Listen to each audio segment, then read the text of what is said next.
Welcome back to the Unseen Hour. I'm your host, Mark Bishop, and if you've been with us through our explorations of skinwalkers, Bigfoot, and the horrors that cling to the cracks in our world, then you know we don't shy away from the hard truths, the dark corners, and the legends that feel all too real. Tonight, though, we are plunging into something truly bone deep. Something that has haunted the cold forests of North America long before European settlers set foot on this continent. Something older than memory and hungrier than death. Tonight, we are talking about the Wendigo. And when we say Wendigo, we don't mean just a scary story or a ghost tale whispered at campfires. We're talking about a concept so rooted in terror, so tied to survival, isolation, and madness, that it transcends the boundaries of myth and metaphor. It's part folklore, part warning, and part embodiment of what happens when humanity is devoured by desperation. Let's start with this. Sarah, for those unfamiliar with the term, who or what is the Wendigo?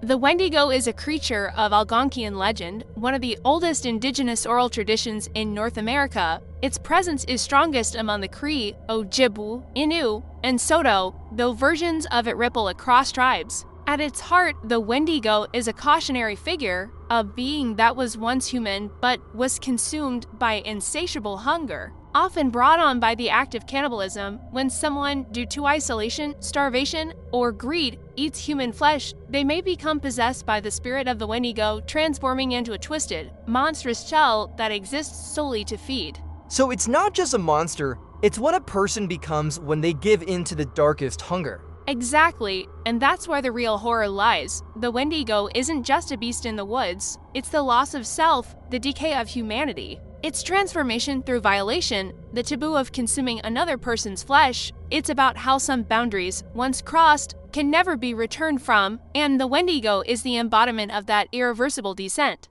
It's interesting because when you read through the older texts, the accounts from early colonial records or missionary journals, they talk about Wendigo psychosis, which they describe as a condition among native peoples during harsh winters, where a person would begin to crave human flesh even if other food was available. They'd isolate themselves, grow paranoid, sometimes even beg to be executed before they could harm someone. Yes, Wendigo psychosis was taken very seriously, and it's worth noting that this wasn't just superstition. Communities saw it as a real and terrifying illness. They had ceremonies, spiritual interventions, even exile or execution as last resorts, because the danger wasn't just physical, it was spiritual. The person was seen as being consumed, no longer themselves, and beyond saving. And I know this is probably something we'll return to later, but it's fascinating how this overlaps with concepts in modern psychology and even anthropology. The idea of cultural syndromes, that in certain social or environmental conditions, specific psychological breaks manifest in culturally unique ways. Exactly, and the Wendigo is one of the most chilling examples of that. It's a reflection of the brutal winters, the starvation, the moral lines communities had to draw in order to survive. It is both real and unreal, a spirit and a metaphor, a thing that walks in the forest and a thing that lives in the back of the mind, waiting for weakness. Can you describe what the Wendigo looks like in the legends? Descriptions vary depending on the source and the tribe, but there are some chilling consistencies. The Wendigo is often described as towering, emaciated, with grayish or ash-colored skin stretched tightly over its bones. Its eyes are sunken, glowing with unnatural hunger. It may have antlers or a skeletal face, though that's a more modern interpretation influenced by popular media. Its lips are often missing or torn, perhaps from having devoured them during its transformation. Its breath is icy, and its presence brings with it the feeling of dread and cold, the kind that seeps into your bones and makes you want to run,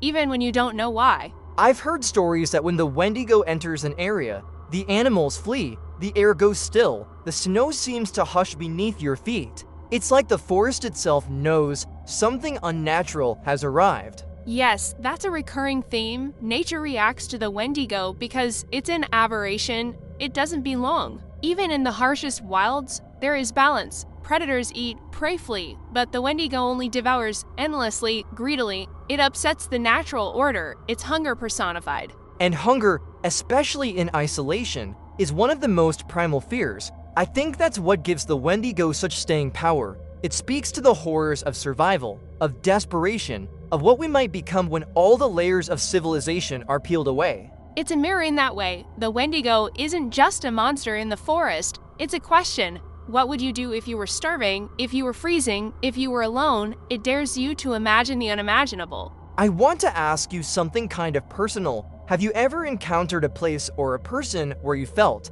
truly, that the Wendigo myth might not be myth at all, where the stories felt too real? Yes, once. It was a stretch of forest in northern Quebec. I was staying with a small Cree community for research, and they warned me not to go beyond a certain ridge. They wouldn't say why, just that something waits beyond. The air was colder there. The trees felt wrong. And at night, I could hear noises that didn't belong to any animal I've studied. Not growls, not footsteps, something between breathing and whispering, like a hunger with lungs.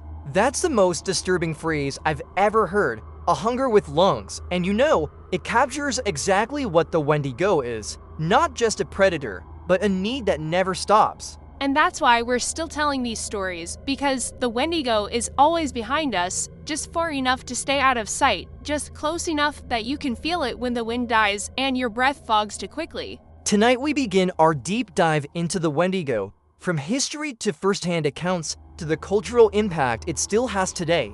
And maybe by the end of this, we'll understand why people still fear the howl that echoes through the trees when winter comes.